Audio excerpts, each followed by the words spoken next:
Alright, so we're here for game 2 of Hiromi Kudo, who is from Japan, and Shin and Huang, who is from Taiwan. Huang took game 1 with Light and Darkness Dragon. Oh, there's... I think I just cut out the sound, so I'm actually going to talk for a little bit until they start. But that was pretty amazing. Like, he destroyed his own Draco Sack like twice. First turn, he opened...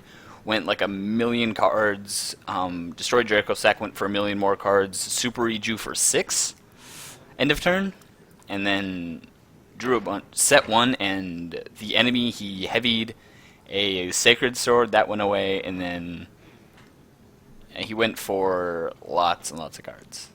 And then enemy goes, he max C's, his first thing he does, and then Shin and Huang, he kind of God-handed there, not even gonna lie, that was straight up God-hand. Yeah. Then he went Eclipse Wyvern play into Light and Darkness and OTK. So, I mean, yeah.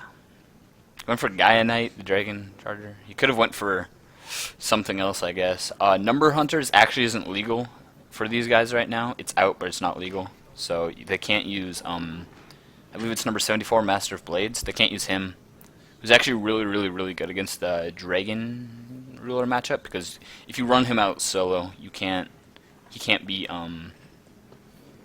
can't Draco Sack him, and you can't Big Eye him. So he's pretty good. But so we take this guy's running, Gaia instead. And I'm guessing he ran that just in case he had like Swift Scarecrow play or something like that to stop the play, and then so he couldn't go for an Xyz summon and steal it next turn. So that was a 2-turn game, 3-turn game. Turn 1 he exploded, turn 2 he got max seed, and then turn 3 he killed him. So yeah, Mr. Shin and Huang, you're quite good. Looks like these guys are getting ready to start up here pretty soon though. I haven't lowered the audio or anything right now, so I'm just going to try and talk through until they actually start. I'm not sure what they called the judge for. I thought he might be trying to take back the Tempest play instead, but no. And just for something to put out, the judges actually, I believe they actually shuffle the decks too, just in case, I believe. I believe every match you see the judge, they always pick up the deck anyway. I'm sure they shuffle it, so... Yeah, looks like these guys are getting ready to start here pretty soon, though. Still shuffling. There's no reason to skimp on the last round took... I want to say it's... At my time it started at 1:30 and they didn't get started going till 2. This is AM, by the way. And they're just now starting back up at about 3:30. So, yeah, it was about an hour and a half round, so... Pretty long, but that's okay, I guess.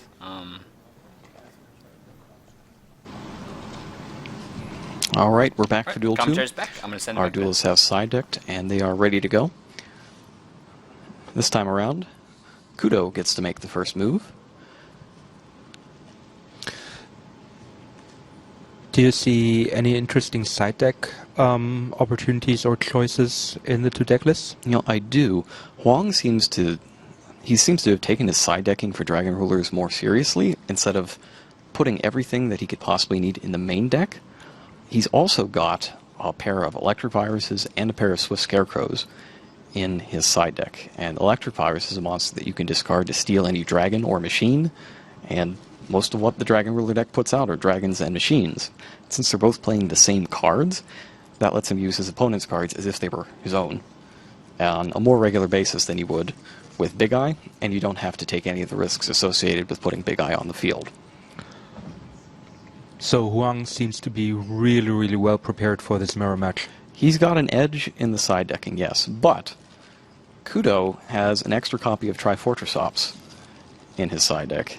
And since he's going first and he's going to have the first opportunity to draw a bunch of cards, which he has declined to do. He's passed his first turn.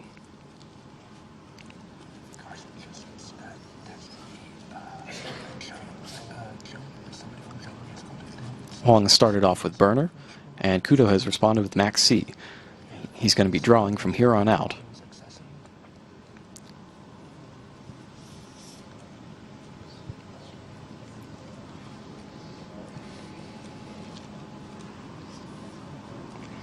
And if you're looking down at the bottom of the screen, it appears that the note that's being taken there is to make sure that he doesn't try to use any of his Dragon Ruler effects more than once, and that is legal because it is keeping track of a mandatory effect reminder, specifically that you're not allowed to do something.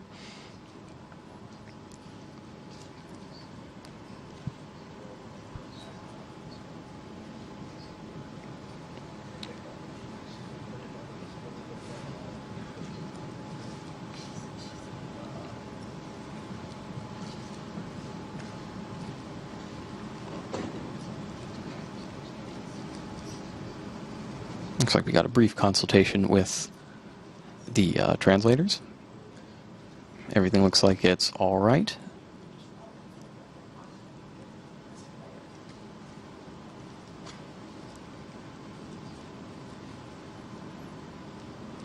Huang sets a card face down, activates Super Rejuvenation, and takes a direct swing at Kudo's life points. That appears to be the motion that he made.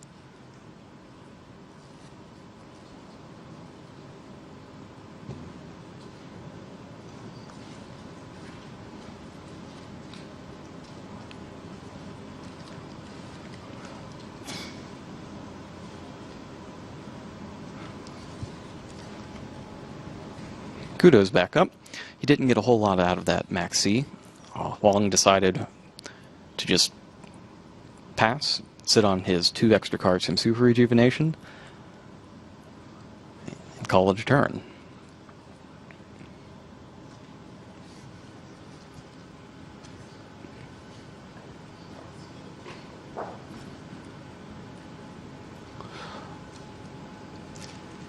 I'm not 100% sure what the gesticulation was all about, but it did not seem that he attacked. Yeah, it did not appear to result in an attack.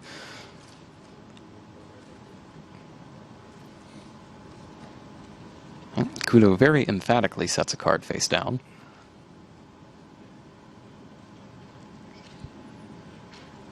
And that's it for him, which means that it's time for Blaster to head back to Huang's hand.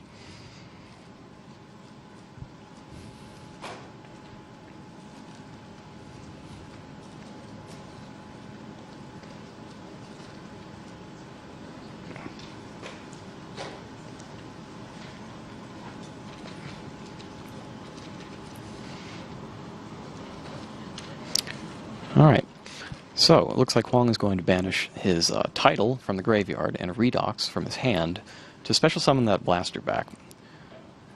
And let's see which of his other dragon's effects he chooses to use.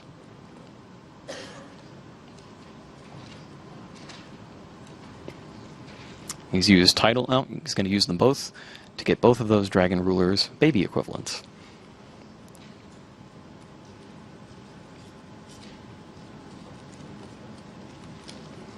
Next up is the reactant that he just drew.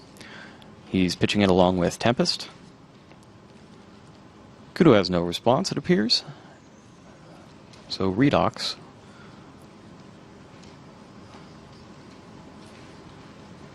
will hit the field unencumbered.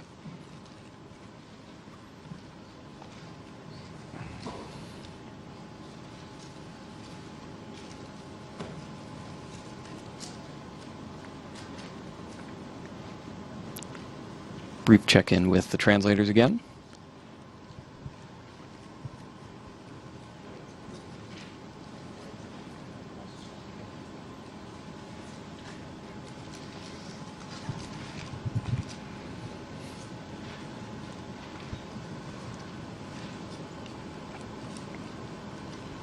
Short conference with the judges as well. Yeah, and as we mentioned in the last match, in an international event like this, it's really, really important to prevent any miscommunication or any problems that might come from the two players at the table not speaking the same language. Especially with decks as complex as these. So it's very good that they, every time that there is even a slight or a slight issue, or somebody is not 100% sure what's going on, that they ask directly, because it's a lot easier to solve the situation right then and there than let it go on and try to check on something that happened like three plays ago or something like that.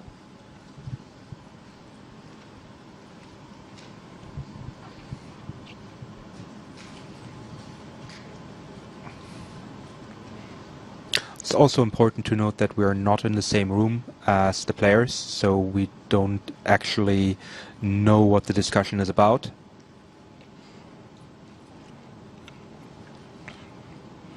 We may never know, but it looks like play has resumed with a stream discarding title. That's going to get another title out of the deck, which gives him 3 level 7 monsters. Now, a bit earlier in the year, when we saw 3 level 7 monsters, that used to be a sign that Obelisk the Tormentor was coming, but he seems to have fallen out of favor as of late.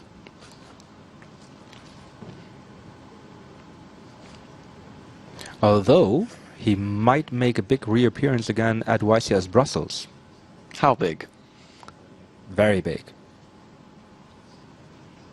Giant? Yeah, I would say giant. Okay, well, there's something to look forward to, especially if you're heading out there for the Brussels YCS, which is Battle Pack 2 sealed. It is, indeed. We've got a Dracosac appearance. Don't see any tokens yet, though, and that is because Kudo is just flipped Forbidden Chalice. Forbidden Chalice is a quick play spell card that you target one monster on the field. It gains 400 attack, but its effects are negated for the rest of the turn. That doesn't phase Huang, though. He goes ahead and activates the effect anyways to get one of his dragons back into the graveyard.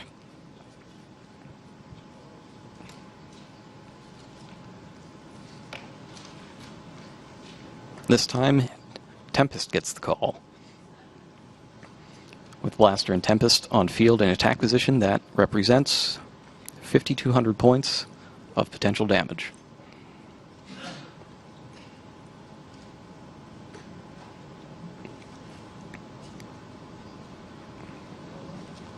Now that is definitely an attack, and in response to it, it looks like Kudo is going to summon Trifortress Ops to block. Trifortress Ops is, like, one of the best things about it is that you can summon it any time during the turn. So you can spring it in the battle phase, you can spring it in the end phase, you can spring it as soon as your opponent makes that one move that they can't take back that could lead to your comeback in the next turn.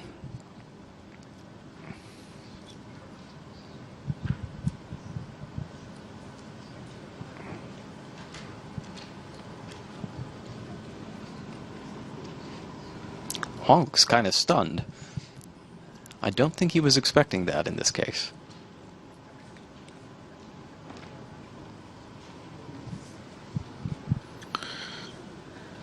According to the judges, Huang has asked what Trifortress Ops does, and the effect is being translated and explained to him. The judges also inform us that the judge interaction a few minutes ago was just about a shuffling procedure question.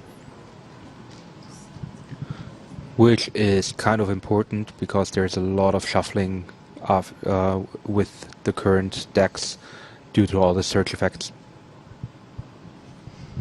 There certainly is.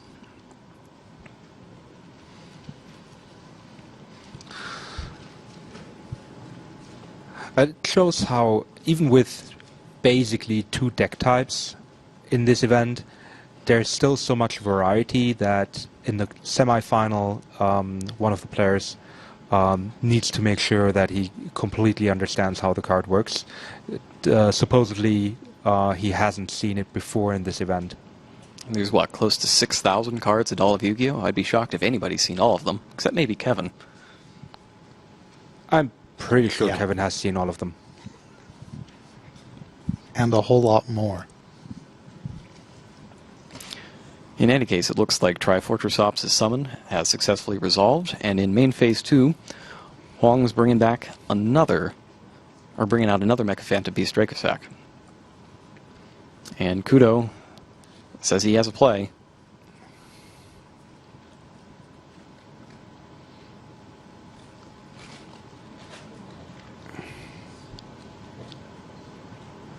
But apparently does not. Or at least not one that he's willing to make at this point. Here come the tokens. Got some tokens, and that's interesting because of a particular extra deck choice that both of these duelists have made. They're both including a copy of Karakuri Shogun Bure, which has the ability to change the battle position of a monster once per turn, which can be particularly dangerous in the case of a 0 attack and defense Mecha Phantom Beast token. Now, the other effect of Trifortress Ops, well, it's got two. One is that it's unaffected by all other card effects except its own, and the other is that it loses 500 defense points during each player's standby phase. So that's what that die is signifying, that it's lost 500 defense points once.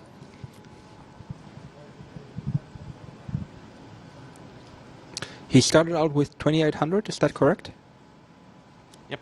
Starts out with 2800 defense, which is conveniently just large enough to stave off everything regularly played in Dragon Rulers. But only for one turn, because now he's only at 2300. Indeed, and it'll be 1800 by the time Huang's turn rolls around. This is exactly the kind of situation we had in mind when Trifortress Op was in development. What we wanted was a card that you could use to defend against the special summon spam decks, but wouldn't cause a complete stall in the game because it got weaker over time after that.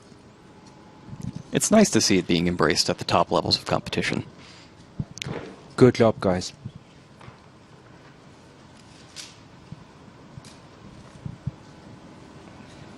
Now, since it is unaffected by all other card effects, Kudo can successfully play Dark Hole to destroy his opponent's Mecha Phantom Beast tokens without destroying his own monster. But it also won't destroy the two Dracosacs, as there were tokens at the time that they would be destroyed. But now they are vulnerable. Yep, and he'll have to take advantage of it this turn.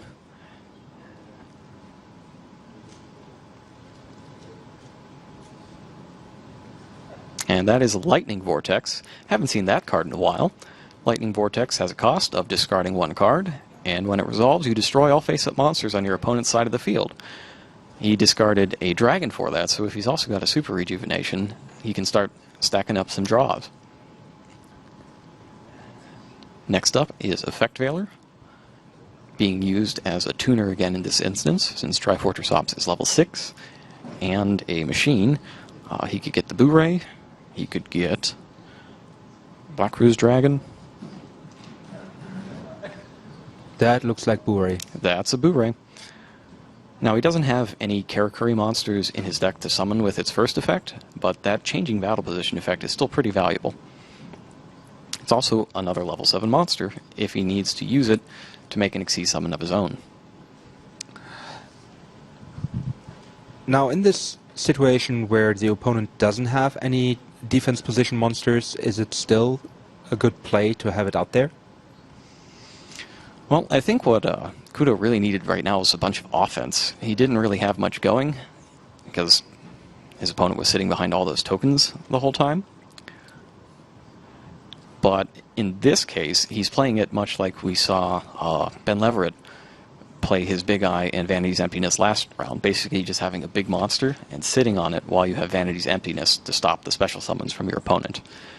I think I like Bure better as a monster to use in that scenario, because even if your opponent tries to sit and defend themselves, you can turn each of their monsters to attack position and still hammer home a lot of damage.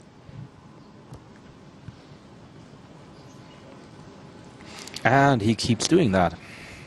Those points are going to add up really fast. It's 2600 attack. We have a result from another match. In the other semifinal match in the All Ages event, David Keener from the USA has defeated Wirapun Suyoboy from Thailand. So David Keener will play the winner of this match in the next round. What options does Huang have to get rid of Vanity's Emptiness? I think he has a... I would just like to say that hell yeah, America's in the finals. Hell yeah. In some mystical space typhoons. He runs 3 in the side. So those could be in. He could also, if he can destroy the Boo-Ray, for example, if he had a blaster and another fire monster in his hand, he could discard them both to destroy Boo-Ray, and since a card would have been sent from Kudo's field to the graveyard, Vanity's Emptiness would self-destruct at that point. And it looks like that might be what he's trying to do. He's banished a blaster for Sacred Sword of 7 Stars to draw 2 cards, and then activated its effect to get another blaster to his hand. So that seems to be the play he's working on here. He's also going to set a bunch of face-down cards and hope that Kudo bites. That is something we haven't seen yet. 3 back row cards. I think at this point, when you know the matchup, you got to realize that at least 2 of them are bluffs. In fact, I wouldn't be shocked if none of those cards can stop Boo-Ray. So a bluff in this case would be a spell card that you normally only activate on your turn, but you set it face down just to make your opponent think you have a trap there? Yep. Just make him think you got that Mirror Force, even if you don't even have one in your deck. Mirror Force? That's a card I haven't seen in a while. It's a shame. Alright, so he's used Boo-Ray's ability to force Dragoon di Corsica into attack position. Corsica does not have a lot of attack points, so this could still leave a significant dent in Huang's increasingly lower life point total. Huang right now is at 2,800.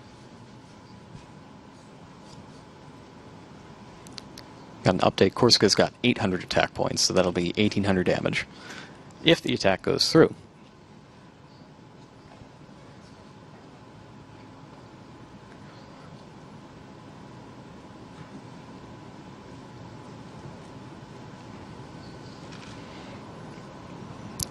Kudo attacks fearlessly into all 3 face-down cards, destroying Corsica and dropping Huang to 1 attack away from defeat in this duel. Looks like you were right. Probably all 3 cards were bluffs.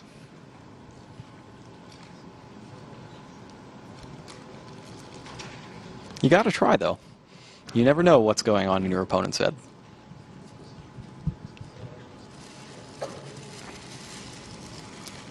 That'll do it for Kudo's turn. It goes in similar direction of what I mentioned earlier with Maxi. You have to try and put your opponent into a situation where he can make a mistake. Yep. Every mistake they make basically means more plays you can make. This is Huang's last chance to get back in it. With only 1,000 life points left, even the strongest monster he can possibly set, if turned to attack position, will still result in a loss.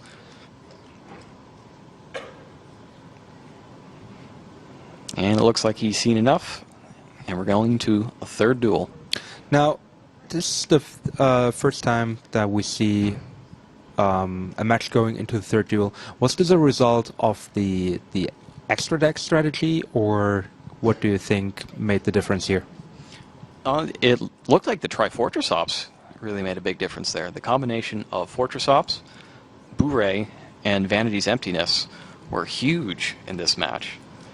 The Boo-Ray is something that you don't really see in North American or European Dragon Ruler decks. It seems to be a distinctly Japanese, just Asian territory tech card, which is neat. So is there a specific side deck strategy against this? Against this, so you can't really do a whole lot about Trifortress Ops since it's immune to all of the card effects while it's on the field.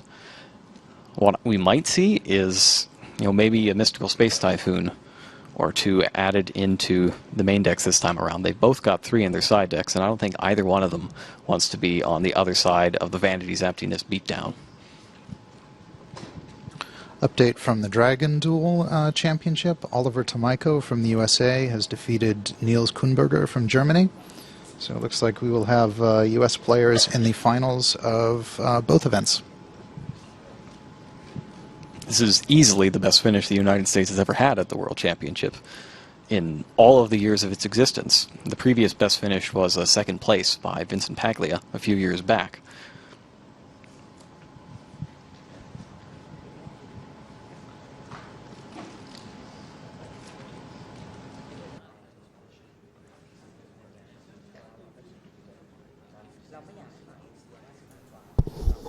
All right, so I think I'm gonna end this one here.